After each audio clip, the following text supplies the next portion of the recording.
Hi, welcome to Fact Cow, and in this one we have a grab bag of stories with more Brexit, with crazy Elsa off of Disney's being naughty, and God apparently is featuring. So let's get straight into it. And first up, we have Facebook. Facebook have been a bit naughty. It turns out that Facebook have been paying their users money, actual money, $20 a month, plus referral fees to install an app which gathers information about them. It basically lets Facebook literally aggregate all this information about whatever the user is doing, even down to monitoring their Amazon purchases and shopping carts and literally everything that they do online. This app has been checking and monitoring and recording. It was been referred to as Project Atlas. And let's be honest, Facebook have had a lot of heat lately for what they're doing with people's user data. So here's the thing though, okay? Facebook is a free service. So where do people think they're getting their money from? Of course it's advertising. Now, I know they haven't exactly been shouting it from the rooftops, but people, seriously, running a service like Facebook is extremely expensive. Where do you think they get their money from? Any free application on the internet, somebody is paying somewhere, whether it's for information, whether it's for user metrics. And if you don't want to be part of that, stop giving these companies your permission. Don't use them. Every free service does this. So I see all the outrage about this, and yeah, it is a little bit underhanded, it's a bit sneaky, but come on people, what do you think is happening with your data when you do this? The app has been shut down and Facebook are like, oh yeah, but, guys, I use Facebook. I don't care if they see my online usage data because personally it helps me get a online experience which is more tuned to what I want from it. But I understand also how illicit data farmers use it for propaganda, for political gain, things like that, and they feed, dodgy news to people who are easily influenced. So over to you. What do you think? Leave your comments below, as always. Next up, Elsa, naughty Elsa off of Disney's Frozen has been running around America, kicking right off, making frost and snow and freezing everything. I make light of it, but actually it's kind of serious. The cold vortex that's hit America has killed at least 7 people. This thing is serious. Now, in the UK, we're kind of used to, when it gets to a bit chilly in the UK, we tend to shut down the schools and the airports and everything goes to because we aren't used to, it's a bit chilly. Rain we're fine with, damp and generally being a bit grey. But once it gets below 5 degrees, the UK pretty much shuts down. Over in North America, in North Dakota, it's minus 37 degrees. That is really cold. The coldest of all the temperatures they've recorded there has been a place called Grand Forks, where with the wind chill, it got to minus 54. That is frosty. Now that's cold. That's fun.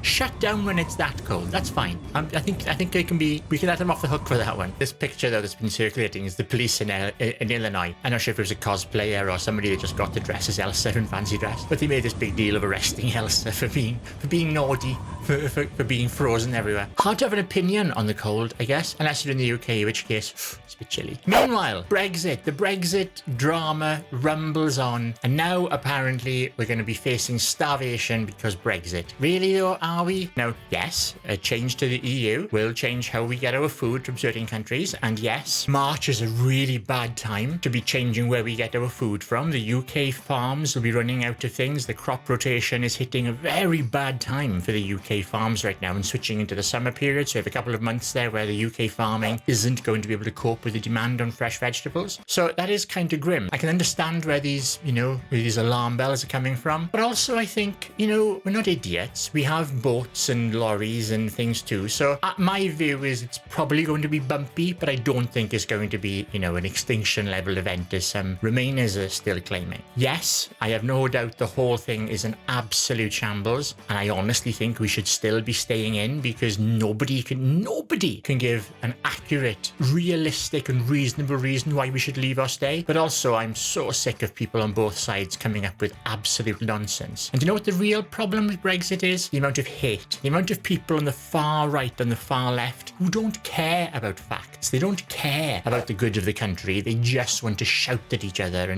and it's vile. What do you think? Leave your comments below. Next up, Pink. Pink's 7-year-old daughter has been learning how to shoot guns.